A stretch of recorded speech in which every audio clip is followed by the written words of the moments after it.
ninth. Today we study about transformation of energy. Transformation एक phase से ice transform होता है सॉलिड फेज से लिक्विड फेज पे, वाटर ट्रांसफॉर्म होता है स्टीम में लिक्विड फेज से गैसेस फेज पे। तो वैसे ही एनर्जी भी ट्रांसफॉर्म होती है एक फेज से दूसरे फेज पे। एक स्टेटमेंट यहाँ पे लिखा हूँ, वो स्टेटमेंट भी साथ में स्टडी करते जाओ। That energy can neither be created nor destroyed. It can be converted from one form into another. Thus, the total amount of energy in the universe remains constant. Universe में कुछ amount of energy है, वो energy कभी भी ना कम होती है ना बढ़ती है। कोई भी नेचुरल या आर्टिफिशियली एनर्जी नहीं प्रोड्यूस कर सकता है, या कोई भी नेचुरली और आर्टिफिशियली एनर्जी को डिस्ट्रॉय नहीं कर सकता है। एनर्जी खाली एक एनर्जी दूसरे एनर्जी का रूप ले लेती है, एक एनर्जी दूसरे एनर्जी का फेज ले लेती है। ओके, और टोटल एनर्जी जितनी वर्ल्ड में है, जितनी यूनिवर्स में है, that total energy is constant. एक अमाउंट ऑफ एनर्जी है, that energy does not increases, does not decreases. We are going to see that how एक ट्रांसफॉर्मेशन टेक्स प्लेस। एक डायग्राम पे आपको स्क्रीन पे दे रहा हूँ, उससे पहले थोड़ा आपके टेक्स्ट बुक में जो कुछ दिया हुआ है और कौन सी एनर्जी यहाँ पे इस्तेमाल की गई है। यहाँ पे स्ट्रेच्ड पीस ऑफ रबर, यहाँ पे आप एक प्रेशर अप्लाई कर रहे हो, ओके, एक पुल अप्लाई कर रहे हो, एक समझो आपके हैंड का मैकेनिकल एनर्जी इस्तेमाल कर रहे हो। फास्ट मूविंग कार किसके ऊपर चलती है? मशीन के ऊपर चलती है, तो मैकेनिकल एनर्जी है। Whistling of cooker due to steam, यहाँ पे आपका वाटर एनर्जी है, स्टीम एनर्जी है। Crackers exploded in Diwali, cracker में जो सामान है वो मैकेनिकल एनर्जी है। क्रैकर एक्सप्लोड हो गया तो साउंड एनर्जी आता है। क्रैकर एक्सप्लोड होने के बाद जो उजाला होता है, that is light energy. Fast fan running on electricity, electricity जो सप्लाई हो रही है, that is electrical energy. Fan जो घूम रहा है, दैट इज मैकेनिकल एनर्जी। उसके बाद drawing out pieces of iron from garbage using a magnet, वहां पे मैग्नेटिक एनर्जी इस्तेमाल होती है। Breaking of glass window pane because of loud noise, आप कहीं ना कहीं विंडो पेन ब्रेक कर रहे हो, वहां पे कहीं ना कहीं एक पोटेंशियल एनर्जी थी, ब्रेक करने के लिए काइनेटिक एनर्जी लगी, पर वहां पे जो ब्रेक हो रहा है वो साउंड से ब्रेक हो रहा है, तो वहां पे आपका साउंड एनर्जी आ रहा है। तो this is something. Now this is the एक डायग्राम है जो आपके टेक्स्ट बुक पे दिया हुआ है, ट्रांसफॉर्मेशन एनर्जी, कैसे एनर्जी ट्रांसफॉर्म हो रही है। नाउ इलेक्ट्रिकल एनर्जी सेंटर में दिया हुआ है। अगर इलेक्ट्रिकल एनर्जी से आपने इंजन चलाया या फैन चलाया, तो इलेक्ट्रिकल एनर्जी जो है वो मैकेनिकल एनर्जी में कन्वर्ट हो रही है। वही एक जनरेटर आपने प्रोड्यूस किया जिसकी वजह से इलेक्ट्रिसिटी प्रोड्यूस हो रही है, तो मैकेनिकल एनर्जी जो है वो इलेक्ट्रिकल एनर्जी में कन्वर्ट हो रही है। फिर उसके बाद आपने इलेक्ट्रिकल एनर्जी से ट्यूबलाइट जलाया, उसकी वजह से लाइट एनर्जी आ रही है, फाइन। उसके बाद आपके बैटरी सेल यूज करते हो, सेल्स है, सोलर सेल्स है या बैटरी सेल्स है, उसमें केमिकल एनर्जी है, उससे कोई चीज आप टॉर्च जलाते हो या कुछ भी जलाते हो, तो you get a light energy. Then you have electrical energy से आप लाउड स्पीकर या माइक्रोफोन यूज करते हो, तो आप साउंड एनर्जी प्रोड्यूस करते हो। देन आप घर में हीटर जलाते हो, आप इस्त्री जलाते हो, प्रेस जलाते हो, electrical energy is converted into heat energy. ठीक है, तो कहीं ना कहीं एक एनर्जी दूसरे एनर्जी में कन्वर्ट हो रही है। Energy is not getting destroyed, energy is not getting destroyed. एक छोटा सा आपके पास वही पेज पे एक आपको एक्सपेरिमेंट में दिया हुआ है कि आप एक धागा बांध दो, धागे के ऊपर दो पेंडुलम बांध दो, एक पेंडुलम को स्टिल रखो, दूसरे पेंडुलम को थोड़ा झुला दो, उसको ऑसिलेट कर दो। वो जब तक ऑसिलेट होते रहेगा, जैसे जैसे वो ऑसिलेशन कम होगा वैसे इसका ऑसिलेशन चालू हो जाएगा। तो इसका मतलब क्या है, वो जो ऑसिलेशन आपने डाला था उसकी एनर्जी जो कम हो रही है, वो एनर्जी दूसरे पेंडुलम पे ट्रांसफर हो रही है, and it starts to oscillate. हम एक एग्जाम्पल लेंगे, हम एक एक्सपेरिमेंट लेंगे। not experiment, but we are going to study how total energy in the universe remains constant. How total energy in the universe remains constant. ठीक है. Now this is understood. आपको law of conservation, state the law of conservation of energy. 1 mark का question है. State the law of conservation of energy. Energy can neither be created nor destroyed. It can be converted from one form to another. Therefore, the total amount of energy in the universe remains constant. ये आपको लिखना जरूरी है. Fine. Now we take one study करते हैं कि किस तरह transformation of energy takes place and total energy remains constant. ठीक है. कहीं ना कहीं आप एक पॉइंट ए पे एक बॉडी है, एक बॉल है जो आप ऊपर से नीचे छोड़ने वाले हो. ठीक है. तो यहाँ पे फर्स्ट पॉइंट पे यहाँ पे that particular body is static, that particular body is at rest. तो तुम्हारा यहाँ पे जीरो हो. यहाँ पे u जो है, u stand for initial velocity, u will be zero. ठीक है. ये c है और ये b है. ठीक है.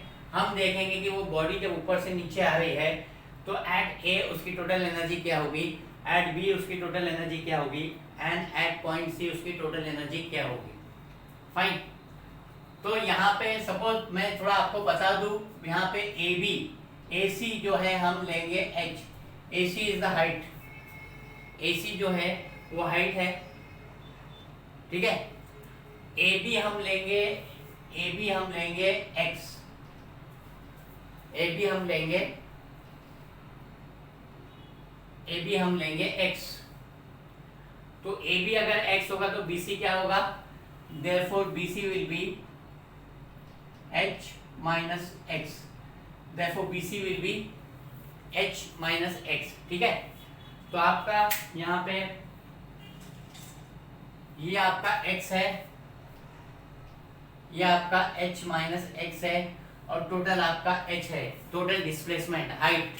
ओके. ऊपर से लेके a से c तक हाइट h है, a से लेके b तक हाइट x है. Because the total height is h, तो b से लेके c तक हाइट h minus x होगा. Fine. Now we will see what is the potential energy at point A. At point A. At point A. ठीक है. हम potential energy देखेंगे. Potential energy is equal to. ठीक है. यहाँ पे कोई बॉडी है, उसका मास है, बॉडी है उसका मास हमने m ले लिया. कोई बॉडी है उसका मास है जो हम ऊपर से नीचे छोड़ रहे हैं. उस बॉडी का मास m है. टोटल हाइट ऊपर से नीचे आने के लिए वो टोटल हाइट कितना कवर करेगा, h कवर करेगा. और उसकी acceleration due to gravity g होगी. हमने पिछले लेक्चर में स्टडी किया. पोटेंशियल एनर्जी का फॉर्मूला है mgh. पोटेंशियल एनर्जी का फॉर्मूला है mgh. ठीक है. उसके बाद काइनेटिक एनर्जी हम कैलकुलेट करेंगे at point A. Kinetic energy calculate करेंगे at point A. Kinetic energy वहां पे अभी वो स्टैटिक है, अभी वो एक ही जगह पे है. काइनेटिक एनर्जी का फॉर्मूला क्या था, energy possessed by body due to its motion. वो मोशन में नहीं है. तो यहाँ पे आपकी इनिशियल वेलोसिटी और फाइनल वेलोसिटी दोनों जीरो है. मतलब आपका u भी जीरो है और आपका v भी जीरो है यहाँ पे.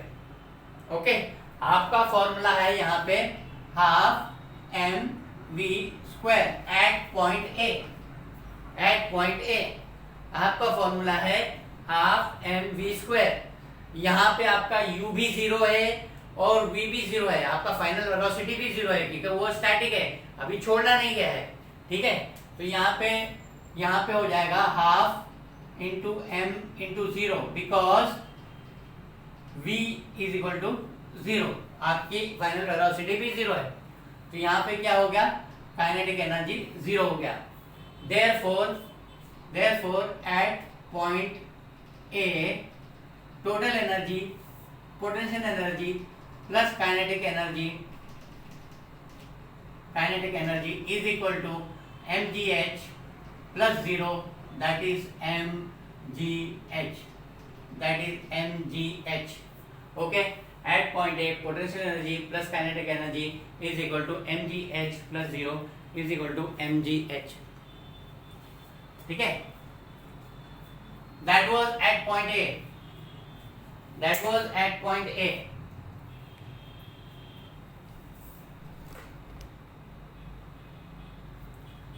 That was at point A.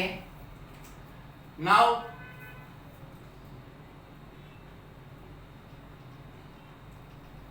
हम देखते हैं पॉइंट बी पे क्या है. अभी वो छोड़ा गया ऊपर से उस बॉडी को छोड़ा गया, वो मास जो है ऊपर से नीचे आ रहा है, अभी बी पे आया, ठीक है. बी पे आया तो बी पे हम एट पॉइंट बी हम कैलकुलेट करेंगे कि उसकी टोटल एनर्जी कितनी है. पहले हम कैलकुलेट करेंगे potential energy is equal to, mass change नहीं हुआ, जी चेंज नहीं हुआ, एक्सेलरेशन ड्यू टू ग्रेविटी भी चेंज नहीं हुआ. एक्सेलरेशन ड्यू टू ग्रेविटी का एक ही वैल्यू है 9.8 मीटर पर सेकंड स्क्वायर. मास नहीं चेंज हुआ, जी चेंज नहीं हुआ, बट हाइट चेंज हो गया. अभी वो यहाँ पे है तो उसकी हाइट कितनी है, उसकी हाइट h माइनस एक्स है. अब पॉइंट बी पे आने के बाद उसकी हाइट कितनी हो गई, h माइनस एक्स हो गई. तो it will B mgh minus x, okay. ये पर्टिकुलर पॉइंट बी पे potential energy will be mgh minus x. तो यहाँ पे पोटेंशियल एनर्जी हो जाएगी mgh minus mgx, okay. mgh minus mgx.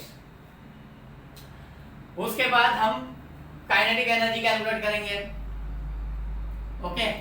Kinetic energy calculate करने के लिए अब ऊपर से छोड़ा गया तो इनिशियल वेलोसिटी तो जीरो ही है, ऊपर वो स्टैटिक था, इनिशियल वेलोसिटी तो जीरो ही है, ऊपर से छोड़ा गया. अब यहाँ पे कहीं ना कहीं बी पे आने के बाद मोशन है. मोशन बोले तो उसमें फाइनल वेलोसिटी है, तो हम फाइनल वेलोसिटी कैलकुलेट करेंगे उसकी. At point B final velocity calculate करेंगे हम. Equation of motion, third equation of motion use करेंगे. v square is equal to u square plus 2as. v square is equal to u square plus 2as. जब वहां पे छोड़ा था तो u का वैल्यू क्या था, 0 था, ठीक है. तो यहाँ पे v square is equal to u square 0 plus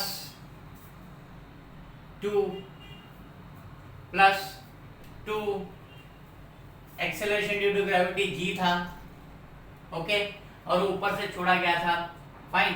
तो it will be 2gh, it will be 2gh, okay. It will be 2gh. तो फाइनली हमको क्या मिलेगा, 2gh. तो फाइनल वेलोसिटी हमारी इस पर्टिकुलर पॉइंट पे at B it will be 2gh. At point B it will be 2gh. और kinetic energy हमारा फॉर्मूला क्या है, half mv square.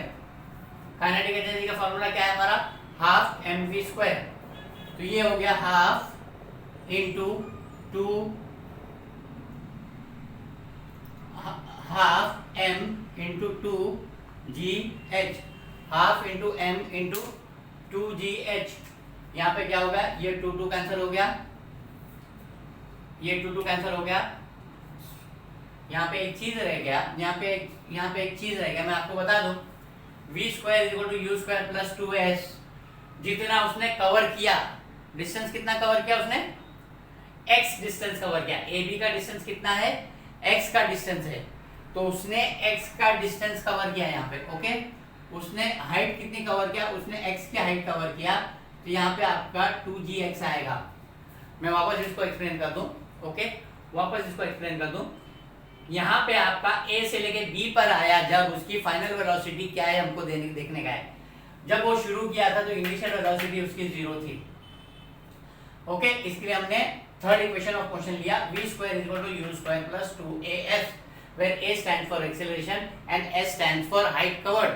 Displacement covered. Okay, तो यहाँ पे इनिशियल वेलोसिटी 0 है, 2 यहाँ पे उल्टा है और की तरफ आ रहा है, तो एक्सेलरेशन जो है वो एक्सेलरेशन ड्यू टू ग्रेविटी है, जिसकी जगह पे हम g लिखेंगे। और उसने कितना डिस्प्लेसमेंट हुआ है, a से लेके b तक कितना डिस्प्लेसमेंट हुआ है, x का डिस्प्लेसमेंट हुआ है, a से b तक x का डिस्प्लेसमेंट हुआ है। तो हमारा फाइनल वेलोसिटी यहाँ पे v² 2gx आएगा। फाइन, तो यहाँ पे जो हम डिस्प्लेस करेंगे it will be half v² की जगह पे 2gx लिखेंगे, v² की जगह पे हम 2gx लिखेंगे। ठीक है, ये 2 कैंसिल हो गया, तो हमारा ये क्या हो गया, mgx हो गया, हमारा क्या हो गया, mgx हो गया। अब हम यहाँ पे टोटल एनर्जी कैलकुलेट करेंगे। Therefore potential energy plus kinetic energy is equal to mgh minus mgx plus mgx। Okay, mgh minus mgx plus mgx, यहाँ पे mgx कैंसिल हो गया। ओके, यहाँ पे mgx कैंसिल हो गया, तो मेरे को क्या मिला, potential energy plus kinetic energy क्या मिला, mgh मिला। ठीक है, तो पॉइंट बी पे भी total energy was mgh, point A पर भी टोटल एनर्जी mgh था। ठीक है, अब आगे चलते हैं एट पॉइंट सी, आगे चलते हैं पॉइंट सी पे भी देखते हैं।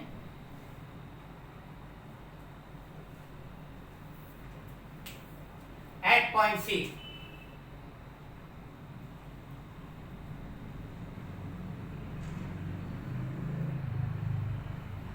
एट पॉइंट सी, ठीक है, हम पोटेंशियल एनर्जी पहले चेक करेंगे। Potential energy is equal to, formula है mgh। अब सी पे आने के बाद ये पूरा AC कितना था, h था। C पे h का वैल्यू क्या होगा, 0 होगा। यहाँ पे जब आ गया वो पर्टिकुलर बॉडी ऊपर से नीचे आ गई तो h का वैल्यू 0 आ गया। अब कोई भी डिस्प्लेसमेंट नहीं है तो यहाँ पे h का वैल्यू 0 रहेगा। तो यहाँ पे mgh जो था इनटू 0 होगा, क्योंकि h का वैल्यू 0 है। यहाँ पे h का वैल्यू 0 हो गया। ओके, तो it will B, potential energy will be 0। ठीक है, एक चीज ध्यान में रखो, potential energy at ground level जो है वो 0 रहती है। कोई अगर जमीन पे है तो पोटेंशियल एनर्जी वहां पे 0 रहती है, ये एक चीज ध्यान में रखो।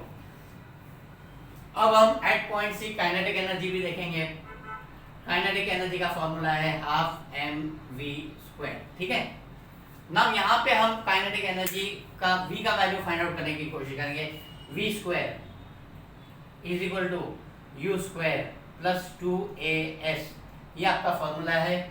ओके, नाउ इनिशियल वेलोसिटी ऊपर से स्टार्ट किया था उसने, तो इनिशियल वेलोसिटी आपकी 0 ही है। ओके, तो ये आपकी 0 है, plus 2। a stands for acceleration. Okay, यहाँ पे एक्सेलरेशन ड्यू टू ग्रेविटी है तो इट इज g।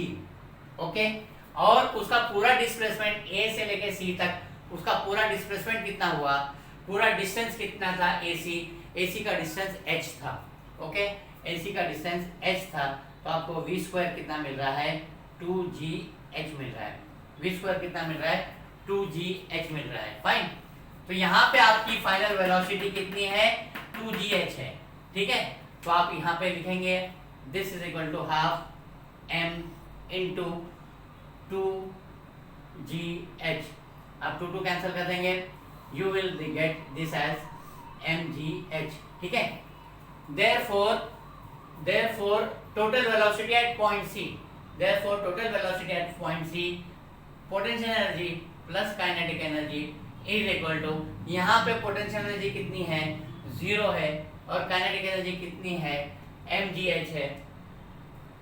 टोटल आप करेंगे तो आपको mgh आएगा, फाइन। तो जो चीज यहाँ पे काइनेटिक एनर्जी यहाँ पे 0 थी, इट पोटेंशियल एनर्जी मैक्सिमम थी।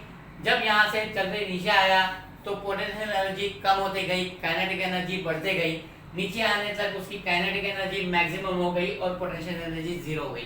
तो कहीं भी कोई भी एनर्जी लॉस नहीं हुई है। Potential energy got converted into kinetic energy.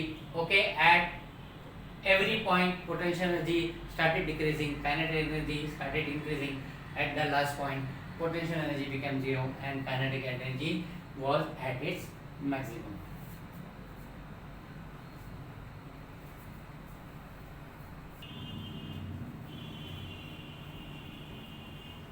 After work and energy,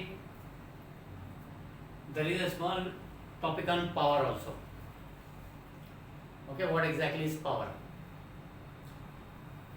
Power is how fast you are doing work. मतलब एक सीढ़ी पे चढ़ने के लिए एक छोटे बच्चे को बोला जाए और एक 20-24 इयर्स के यंग पर्सन को बोला जाए और एक 60 इयर्स के इंसान को बोला जाए कि आप तीनों मिलके एक 5 माले की सीढ़ी चढ़ो। Now there is a displacement of ground floor से लेके 5th फ्लोर पर तक डिस्प्लेसमेंट उतना ही है। ओके, वर्क उतना ही होगा, बट कोई जल्दी करेगा, कोई फास्ट करेगा। May be the young, may be cashier है यंग आदमी जल्दी से चढ़ जाएगा, थोड़ा 5 बरस का लड़का थोड़ा एंथुसियास्टिकली थोड़ा फटाफट सीढ़ी चढ़ेगा, और may be that old person will climb very slowly and will be the last person to reach the 5th floor. Displacement उतना ही हुआ है, वर्क उतना हुआ है, पर किसने ज्यादा जल्दी वर्क किया? Who has done the work fastest? That is what is definition of power. Power is the rate at which the work is done. यहाँ पे वो यंग आदमी ने जल्दी से चढ़ गया था, वो काम को जल्दी से किया था, तो उस पर्टिकुलर यंग आदमी के पास पावर है। ठीक है, fine. Now there is another term here, power. जब टर्म है तो उसका यूनिट भी स्टडी करना है, तो उसका ऐसा यूनिट है वॉट। उसका ऐसा यूनिट है what. I am not asking you question, पर जवाब दे रहा हूँ कि उसका ऐसा यूनिट WATT वॉट है, दैट इज वॉट। ये आपको ध्यान में रखना चाहिए। दूसरा आपको ध्यान रखना चाहिए पावर का फॉर्मूला क्या है। मैंने बोला रेट ऑफ परफॉर्मिंग वर्क, कितने कम समय में कितने टाइम में उसने वर्क किया, तो पावर का फॉर्मूला होगा वर्क अपॉन टाइम। वर्क का यूनिट जूल है, टाइम का यूनिट सेकेंड है, तो तुम्हारे को 1 वॉट जो मिलता है, 1 watt is equal to 1 joule upon 1 second. ये भी आपको ध्यान में रखना चाहिए। 1 watt WATT is equal to 1 joule upon 1 second, and then 10,000 watt, sorry 1000 watt is equal to 1 kilowatt. 1000 watt is equal to 1 kilowatt. Kilowatt में मैं आपको बता दूं, थोड़ा रॉन्ग लिखा हूँ, K छोटा रहता है और W बड़ा रहता है। ओके, किलोवाट में K is use in the lower case and W in the upper case. Fine, तो ये आपको जरा सा रिवाइज करा दूं। Power is the rate at which work is done. Power is equal to work upon time. Work का unit joule है, time का यूनिट सेकेंड है, देयरफॉर पावर का यूनिट वॉट है, therefore 1 watt is equal to 1 joule upon 1 second. Also 1000 watt is equal to 1 kilowatt. Commercial purpose के लिए 1 what एक बहुत छोटी चीज है कमर्शियल पर्पस के लिए। फैक्ट्रीज पर्पस के लिए अक्सर किलोवाट इस्तेमाल किया जाता है। और एक यूनिट है in power, that is called horsepower. या आप कभी भी कोई मोटर खरीदने जाओ, पानी घसीटने की मोटर खरीदने जाओ, तो वहाँ पे अक्सर क्वेश्चन ही पूछा किसने HP की है, आप ये नहीं पूछते कितने वॉट की है। वहाँ पे पूछा जाता है कि आपको ये कितने HP की है, मतलब वो कितने हॉर्स पावर की है ना। How much horse power? आपका 746 what gives you 1 horse power. Okay, ये भी नॉलेज के तौर पे इस्तेमाल करना है आपको। आगे कुछ सम्स आएंगे, तो सब नॉलेज आपको ध्यान में रखना है। फाइन, व्हाट एग्जैक्टली आपको ये कमर्शियल के लिए बोला मैंने, ठीक है। तो unit of energy for commercial use is kilowatt hour. Unit of energy for commercial use is kilowatt hour. एक और यूनिट है किलोवाट आवर, मतलब 1 घंटे में कितने किलोवाट इस्तेमाल हुआ। अब वो किलोवाट आवर का डेफिनेशन, किलोवाट आवर में भी K छोटा है, H छोटा है and W is in the upper case, ठीक है। 1 kilowatt hour is equal to 1 kilowatt into 1 hour. 1 kilowatt into 1 hour, उसको कैलकुलेट कर ले हम। 1 kilowatt hour is equal to 1 kilowatt मतलब 1000 watt, okay 1 kilowatt is equal to 1000 watt and time का unit क्या था, सेकेंड्स का था, मतलब 60 इंटू 60, ये 6 6 36 हो गया, ओके और ये 1 2 3 4 5 इंटू 10⁵ हो गया। अब उसको और लो करना है आपको, अगर टेक्स्ट बुक के फॉर्मूला से लाना है तो आप थोड़ा सा और यहाँ पे एक और 10 यहाँ से निकाल दो, इसको 3.6 इंटू 10 होता है ना ये, तो इंटू 10⁵, तो this is equal to 3.6 into 10⁶ joules, this will be 3.6 into 10⁶ joules will be 1 kilowatt hour, that is it, fine. So 1 kilowatt hour is equal to 1 kilowatt into 1 hour, totally it is equal to 3.6 into 10⁶ joules, fine. और एक चीज आप ध्यान में रखो before I wind up my lecture, that is 1 kilowatt our आपके electric bill आता है ना, तो आपका यूनिट्स में रहता है, आपके इलेक्ट्रिक बिल में यूनिट्स रहता है, तो यूनिट कैसे कैलकुलेट किया जाता है, 1 kilowatt hour is equal to 1 unit, मतलब आपका 3.6 इंटू 10⁶ जूल्स की इलेक्ट्रिसिटी आपने कंज्यूम किया, तो आपका 1 यूनिट कंज्यूम होता है, आपका 1 यूनिट कंज्यूम होता है, ठीक है। तो ये भी ध्यान में रखो 1 kilowatt hour is equal to 1 unit. ये पूरा जितना मैंने बोर्ड पे लिखा हूँ आपको ध्यान में रखना है, आपको हर चीज याद करना है, fine. In 60 second I just remind to you, power is the rate of at which work is done, दिया है rate at which the work is done, therefore power is equal to work upon time, okay, P is equal to W upon T, work का unit है joule, time का unit है second, finally power का unit है watt, also 1000 watt is equal to 1 kilowatt. There is one more unit of power, that is horsepower. 1 horsepower is equal to 746 watt. Fine. उसके बाद आपका आता है 1 kilowatt hour for commercial purpose. 1 kilowatt hour का इस्तेमाल किया जाता है, 1 kilowatt hour is equal to 3.6 into 10⁶ joules.